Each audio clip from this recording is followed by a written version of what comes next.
everyone, this is Friedel Hakaraja Raven. I'm here with my recap and review of The Wheel of Time, Season number 3, Episode number 8, which is the finale for Season number 3. And I did watch the previous episode, but I didn't really have the time to sit down and do a recap and review of that particular episode. But it was still enjoyable. I liked how they only decided to focus on the Two Rivers stuff, so they could allow Perrin and the rest of the characters to really showcase the intensity of the battle and all of that stuff. But by the end of the battle, we saw that Perrin had to basically give himself up, surrender to the White Cloaks, which kind of made no sense to me because we know that the Dark Friend was Perrin told the Dark Friend to never return to Two Rivers, because if he does, then Perrin will come after him. And I'm like, Perrin surviving was the only thing keeping him away. But now that Perrin has handed himself over to the White Cloaks, wouldn't he just come back and attack the Two Rivers again? Because that's what the Forsaken wanted him to do. Yeah. But yeah, he's been arrested, so I guess that storyline is gonna be picked up in season number 4, and I really hope that we do get a season number 4. Coming to episode number 3, ooh, this episode, guy, a lot happened. A lot happens. Episode number 8, season number 3. We'll get to it. So this episode basically opens up with Elaida coming out of the Arcs, and she is met by the leaders of the White Ajah, and she's like, you know what? You shouldn't be messing around with those Arcs. A lot of her sisters go in, and most of them don't really come back, and you're basically playing around. And she's like, okay, so what did the Elephant promise you? And the Elephant are a creature that we do see down the line. And yeah, Elaida doesn't really say anything. She just basically says that, yeah, the Aelfin have promised me the Amberlin seat, and we know that whatever the Aelfin give, they don't give for free, so there is a price. So I can assume that the price for Elaida getting the Amberlin seat was basically the death of another Amberlin seat, I would say. But again, we'll get to it when we get to it. The nominations for the Amberlin seat are between two, Elaida and Siuan, and yeah, some of the Blue Ajah do stand up for Siuan, but she doesn't have enough votes, and this is where the spokesperson for the White Ajah, she stands up and votes for Siuan, which surprises basically everyone, and then following suit, the rest of the sisters also vote, and Siuan is voted the Amberlin suite, and Elaida is not happy about it because, again, the Aelfin promised her the seat, and she didn't get it. We get a scene where Siuan basically ends up having conversation with her Watcher, and the Watcher is like, you know what? You are asking a lot as far as the tower is concerned, and Elaida has been going around basically causing chaos, spreading rumors, and if you want the tower to back the Dragon Reborn, you have to basically gain their trust, make them see why backing the Dragon Reborn is basically beneficial for the tower. You have to do that. With the girl dying in the previous episode, we see Rand basically plucking her garden or the vegetables she ended up growing because he still owes her dough. And yeah, Egwene goes in. She doesn't necessarily say a lot to Rand, but she's like, Rand, the wise ones are waiting. We gotta go. We get a scene between Moiraine and the Forsaken that Rand ended up defeating in the previous episode. It turns out that he has been captured, and Moiraine is able to keep him under lock, under a shield, and he's like, no one can even hope to keep me under a Forsaken like me under captured like this. And Moiraine is like, well, guess what? I'm actually doing it. And this is where we find out that the guy that she ended up capturing he was basically like a very famous general or something. Apparently there was no war in his time, and then he ended up rebirthing the art of war and all of that stuff. And as far as Moiraine is concerned, she's like, well, you have to teach Rand certain things, and I hope you end up being a good teacher to him, because if you refuse, I'm gonna keep you buried here and no one is gonna remember your name after the last battle is done. Spider Lady was able to get the bracelet from Nynaeve in the previous episode, and she ends up presenting the bracelet to Leandrin, and of course, the Forsaken have been messing with Leandrin's memories as well, in a way. And because Leandrin is like, where did you get it? Where did you find it? And the Spider Lady's like, oh, mistress, I could never ask such questions. I'm not worthy enough, and blah, blah, blah, blah. But yeah, Leandrin is very, very happy that she has found the boat bracelets, and she's like, okay, we're going to the palace, and we need to find that collar. Come on, girls, help me. And I guess at this point, she only has 2 other Aes Sedai or Dark friends helping her, which isn't enough. We get a scene between Matt and Nynaeve where they are using chopsticks to eat noodles, and of course Matt he can't handle chopsticks at all. He's like, why don't we have forks? And while they're talking, this is where they end up seeing Leandrin going somewhere, and yeah, Matt is like, okay, you follow Leandrin and I'll bring the others. We get this very, very, very fun scene between Lanfear and Rand, where Lanfear is like, oh, did you like the little gift that I brought you? He might not be too useful, but I guess you can use him, and all of that stuff. And this is where Rand brings up that because in the dreamscape that they're in, they're basically in the location where, that big planet thing just dropped when Lanfear ended up releasing the Dark One. And she's like, why did you select this place? And Rand is like, well, that was basically the only moment that you were actually fully human. And yeah, Rand is playing with Lanfear. He's like, I know what you are, Lanfear. Lanfear was like, oh, Egwene told you, didn't she? Well, you know what? What I was really doing was that I was making her stronger, and yada, yada, yada. Rand was like, no.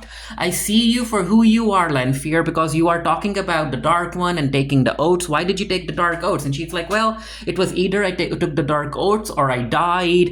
And the fact that I want to help you defeat the Dark One is because...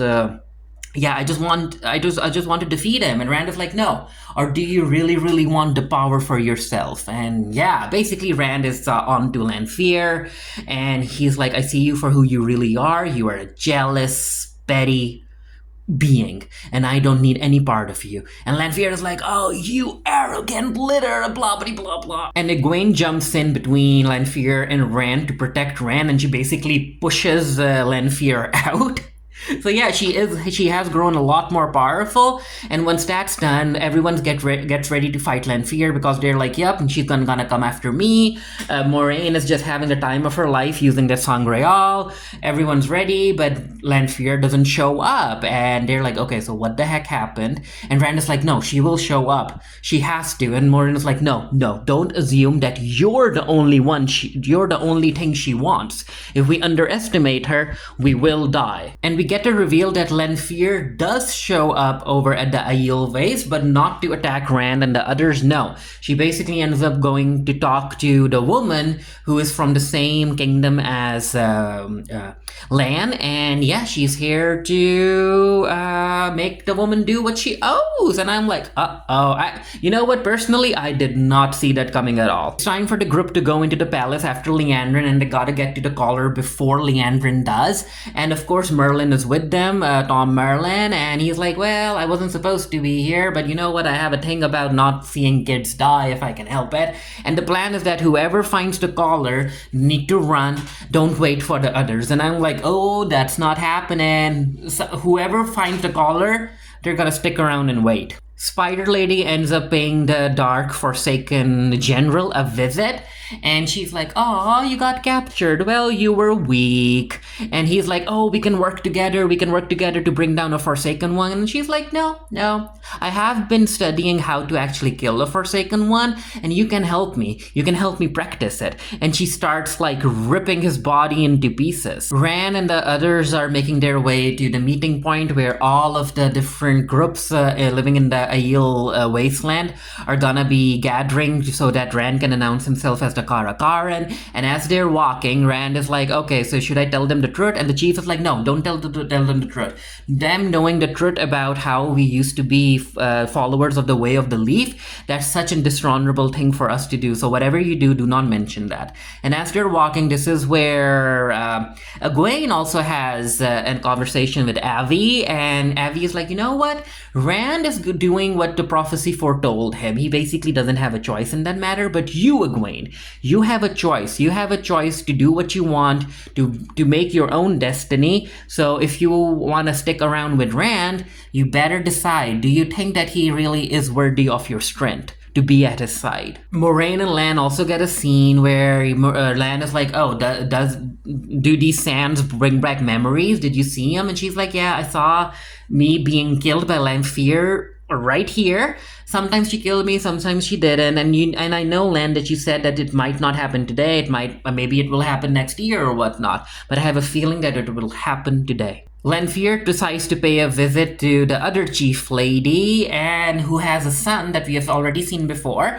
And she's like, you know what? I can help your son. And she ends up giving him fake tattoos on both his arms. And she's like, there you go. Now you can pretend to be the Carachar. The Watcher comes in to tell Siuan that she just saw 8 red Ajahs leaving the tower, and 8 Ajahs are enough to gentle a man. And yeah, Siuan is like, no, take your trusted sisters with you and bring them back, stop them from whatever they're doing. And I'm like, no, Siuan, no, you just fell for a trap. Oh no. Everyone is trying to find the collar in the palace, and apparently when the collar is not in use, it just basically resembles a silver ring, which Liandrin doesn't know, because the picture that Liandrin has, that's what the collar looks like when it's on a man.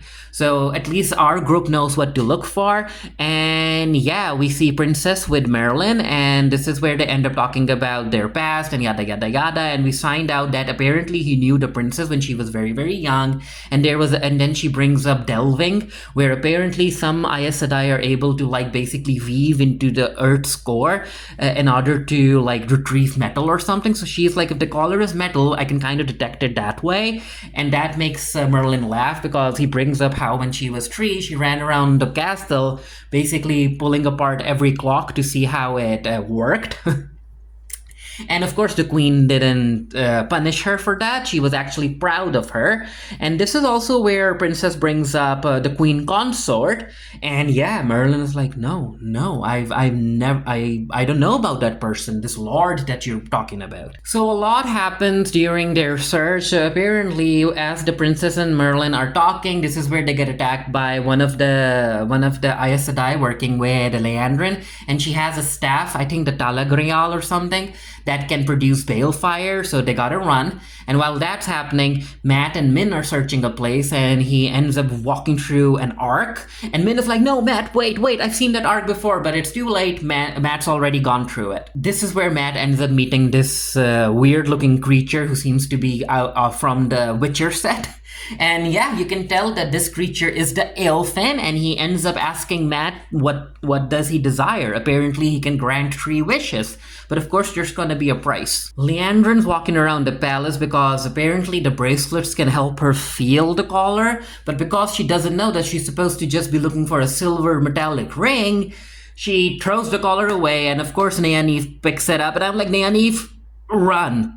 But knowing Nynaeve, you know that she's gonna stay behind to wait for the others. With them being attacked by an Aes Sedai who can produce balefire with the tool that she has, Merlin is like, okay, princess, you need to run away. You need to run, don't look back, I'll cause a distraction. And once you're done here, I need you to go back to Andor, protect the queen, because this lord that you've been talking about, he never existed. Only the Forsaken can basically mess with people's memories the way he did. So go and protect your throne. And of course, Princess doesn't run away. She is there to protect Merlin. And of course, I think he's her father or something, or maybe an uncle, who knows. Princess ends up attacking the Aes Sedai and taking the weapon from her, and then she ends up using the balefire on the Aes Sedai. And we get this scene where it looks like, I don't know, I could be wrong. It looks like she can control her soul or something, or reverse time. I don't know. I mean, this is the Wheel of Time, right? Maybe it's about time reversal. Something's up there with the balefire weapon. The Eophil ends up basically granting Mat his wishes, because again, Mat doesn't want basically like deal with those voices anymore. He doesn't want to deal with the memories anymore, and he just wants to get out of the ark wherever he is. And the Elfin is like, yes, all of that has been granted. But he's like, you know what? That was very bold of you to be asking for wishes to be granted without realizing the price or mentioning the price. And Matt is like, what do you mean? What price? And then the elf is like, no, the price will be paid. And this is where he ends up pushing not Min, my bad. He ends up pushing Matt out of the ark. And yeah, the price is apparently Matt's life or something to that effect. I think it would be something else. We'll talk about it in a bit. But yeah, Matt is being strangled to death. And this is where the Aes Sedai, who has been working with Liandrin, the yellow one, the yellow Aes Sedai, Yellow Aja, she looks at Matt being hung, but Min comes in, knocks the Aes Sedai out, and tries to save Matt. Matt comes to, and he's like, you know what, Min, the voices have stopped, but there are things I don't remember. I don't remember how I got here. I don't remember what we went through and all of that stuff. And he's like, there are things I can't remember. And I guess when he told the Islefin to take away his memories, I guess it meant all of the memories. Is Matt gonna experience like early onset dementia or something because of the Islefin? I guess that was the price, huh? Nynaeve is waiting for the others with the collar, and I'm like, Nynaeve, girl, the least you could have done is hide somewhere. Like, what the heck? She's just standing there. Knowing that Leandra's in there. But yeah, Leandra's like, you know what, silly girl, you should have ran. And this is where Nynaeve tries to appeal to Leandrin's good nature. And Leandra's like, no, don't try and do that. Don't feel sorry for me. The only regret I've had is that the monster didn't like basically drown my baby boy on the first night, because me taking care of my baby boy, it made me weak. But now I don't have to worry about him. I feel stronger. And Nynaeve was like, no, I've been told that it doesn't matter how much of a dark path you like basically follow, there's no woman who can not find her way back to the light. And Leandra's like, no, not gonna work on me, which I really appreciated. Like, I want villains to be villains. And this is where Leandra was like, you know what I'm gonna do now, Nynaeve?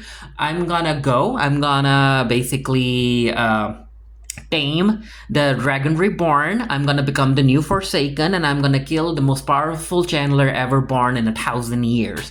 And I guess Nynaeve being alive is basically still a weakness for Liandrin, and she's like, no, yeah, I need to end this weakness. And she ends up basically pushing Nynaeve into the sea, anchored and willing to drown her. And I'm like, Liandrin, you need to wait and basically make sure that she's dead. And also the fact that she made Nynaeve drown instead of basically killing her right there. I think it basically linked to how Liandrin wanted to drown her own baby back then, or she wishes that she had or someone else had. So I can understand the drowning thing. This entire season, Nynaeve haven't been basically letting herself go in order to use the one power. She has had her mental defenses up and all of that stuff. And even on the ship, the Sea Mistress was like, Nynaeve, you need to let yourself go. And now that she's drowning and about to die, this is where she hears her own voice when she was talking to her daughter that she saw in the Ark. This is where basically Nynaeve tells herself, in a way, to let go, stand in your own power, and yada yada yada. And yeah, she is able to channel, and it's a very, very cool scene where Nynaeve basically like parts the sea and just walks through and up the stairs. And again, I would have liked to have seen Nynaeve use her power against a very powerful Forsaken, but I'll take it. I'll take what I can get, because again, she's the most powerful channeler ever in 1,000 years, and I expect more from her. So hopefully going into season 4, she doesn't have those mental blocks on her and is more of a fighter, but let's see. So the woman that Lanfear wanted to go and kill Lan, she couldn't do it because she's like, you know what? I did my oaths to the Dark One in order for our kingdom to rise again. But then again, me killing you basically goes against my wishes, and I can't stand for that. If I kill you, then our kingdom will be no more. And you know what? That makes sense. Like Lanfear should have known about that. She should have tried to play the situation a bit differently. Maybe like not just kill Lan, just keep him distracted or keep him occupied and stuff until she's done with Moraine. But yeah, this is where Lan is like, but no, if you don't fulfill your dark oath, then you will die. Your soul will be burned, never to be reborn again. She's like, it doesn't matter. Me dying means that you get to live and you get to resurrect the kingdom. I'm fine with it. We get this very, very well written scene between Moraine and Rand, where basically Moraine like accepts the fact that coming to the Aiel Waste was the right decision, and she is glad that Rand made this decision and stood with the decision. And this is where Rand is like, you know what, Moraine, I've also got some stuff to talk to you about. You knew about Lanfear, right? You knew about the attacks, the mirrors, what she was doing to Egwene, and yada yada yada. And Moraine is like, yeah, I did know that. I'm actually interested in seeing if Egwene figures out that if Moraine knew about what Lanfear was doing to her, and if Egwene will say something to Moraine, but I doubt that will ever happen. But Rand is like, you know what, Moraine, even though you've done all that horrible stuff, I still can't be mad at you per se, because after everything we've been through, you're the only one who's the most loyal to me, because I know that both of us want the same thing. You want me to win the last battle. And she's like, just to keep something straight. I want you to win the last battle in the name of the light. And Rand is like, yep, I know. And she's like, I'm ready to kill you if you ever go mad or try and use the dark power and yada yada yada. He's like, yep, that's why I need you by my side, and you do by my side while I go and call upon this army. And she's like, no, Rand, this is something that you'll have to do by yourself. You'll have to become the Carachar yourself, but I'll be by your side in a way. I'll protect you from Lanfear. And yeah, I really like this scene, and I have always enjoyed their dynamic, where Moraine is like, we gotta do the right thing, and Moraine doing the right thing doesn't necessarily mean the nice thing. And I like how Rand understands that. And yeah, cutting back to the tower, so we see the Aja who are loyal to Suyan being sent after the 8 red Aja, and yeah, it turns out that no, they just wanted those Ajas to be out of the tower. They needed Suyan to be alone, and I'm like, yep, I knew it was a trap. And yeah, Aleida is just waiting for everyone at in the room, the court, the council or whatnot, and the sisters have voted, and they have voted to bring Mother down, and she needs to be stilled, because apparently, Aleida has basically spread the rumor that Siuan is a dark friend. We get this scene where all of the sisters basically band together to break Siuan's link with the one true power. And Aleida isn't done yet. She's like, okay, take her away. I have questions that I need to ask her. Spider Lady ends up confronting Liandrin, and Liandrin's like, yep, I knew who you are. If I am to defeat my enemies, I need to know who my competition is. And she's like, what do you mean your competition? You really think you can defeat me? She's like, well, you are the weakest one.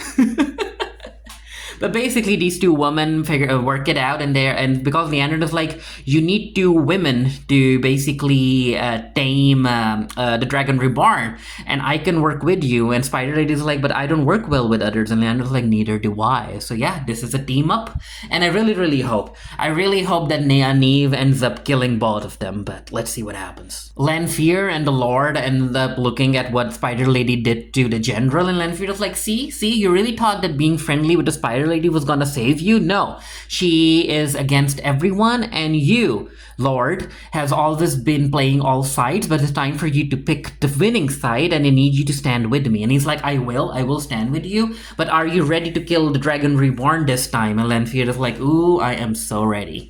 We get this scene where the fake Carachar ends up showing his tattoos, and Rand ends up showing his tattoos as well. And he also asks the people that, hey, what did the prophecy say? That he will be off this land, but not off this land. And how, something about how the wise ones ended up sending you guys to the wetlands to find me. Not here. You know that the Carachar was supposed to come from outside, and I'm that outsider. And again, these two talk about who the real Carachar is, and a lot of people aren't into following Rand. While all of that's happening, Suyan is called in for questioning after being tortured, and I'm like, damn, Aleida, damn, you really have it out for her, huh? And she's like, okay, Suan Senjin? Yeah. Tell us the truth. And Suan is like, you know what? I'll tell you the truth. The truth is that I love Moraine Sedai, and I will do everything to protect her. I will do everything to protect the tower, and not the tower per se, but the light, in our duty to the light and all of that stuff. And yeah, so it's time for Suan to basically tell everyone the truth about how she and Moraine ended up learning about the prophecy and doing what they could to find the dragon reborn and yada yada yada. And she basically asks all of the sisters that, you know what?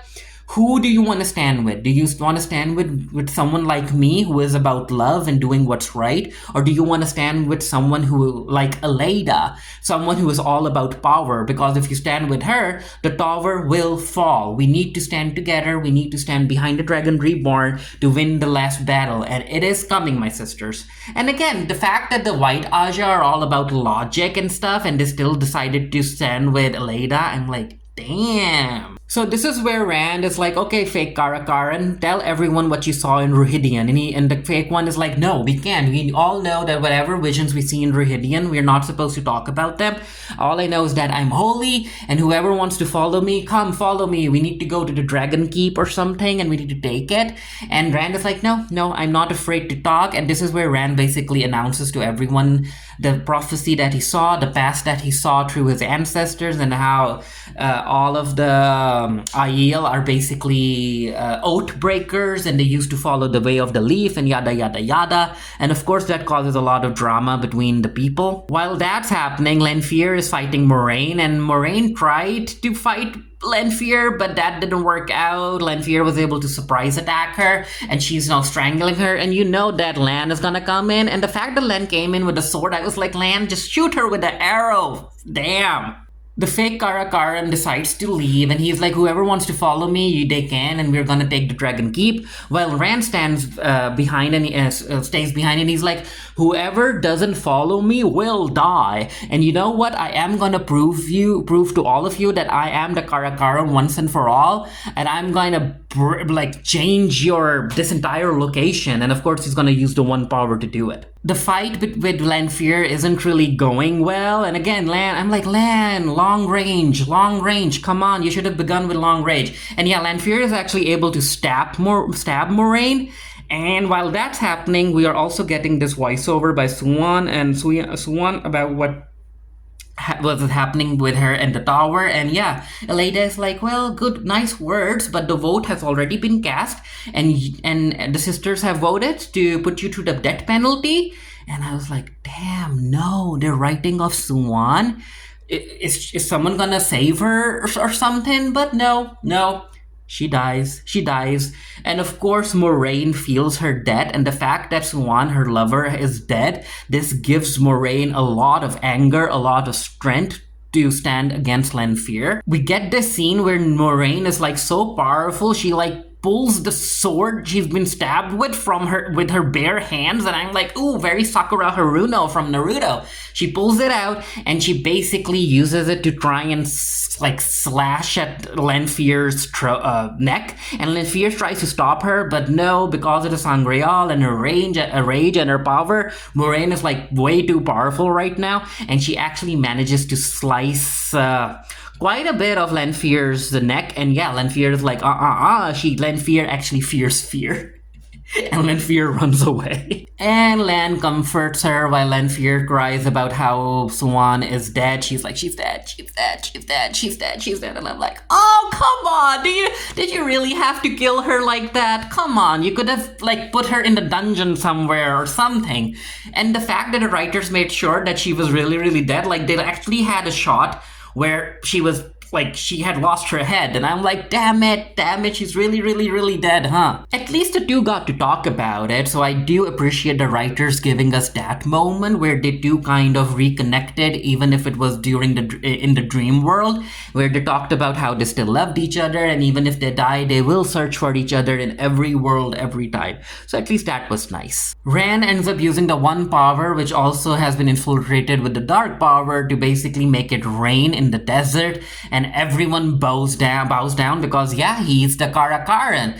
And while that's happening, we also get a scene where Nynaeve and the rest of the crew are on a ship, and I guess they're still going after Liandrin, or maybe they're going after back to Andor, I'm not sure, but they're doing something. And yeah, while all of that's happening, this is where Egwene looks at Rand, and she's like, Rand, I need you to stop, please. And the episode basically ends with a shot at focusing on Rand's face, and we don't really know if he stopped or not. Which, I mean, of course he did. Of course he did, I guess. Because they also talk about love. There was a lot of talk about love in this episode, and I guess Egwene and Rand still love each other in their own way. And at the end, love is gonna be the most powerful force out there, right? So yeah, this is where the episode ended, and I really, really hope we get a season number 4. Again, this season was so enjoyable. It set up awesome things for season number 4. I am looking forward to certain confrontations. Again, I do feel that certain storylines are dragging a bit. I want Nynaeve to basically kill Leandrin already, as well as the Spider Lady. Like, I'm tired of the Spider Lady. I need her dead. I need her dead. But yeah, let me know what you thought of the episode down in the comment section below. And until next time, stay happy, stay safe, stay blessed. See you guys later.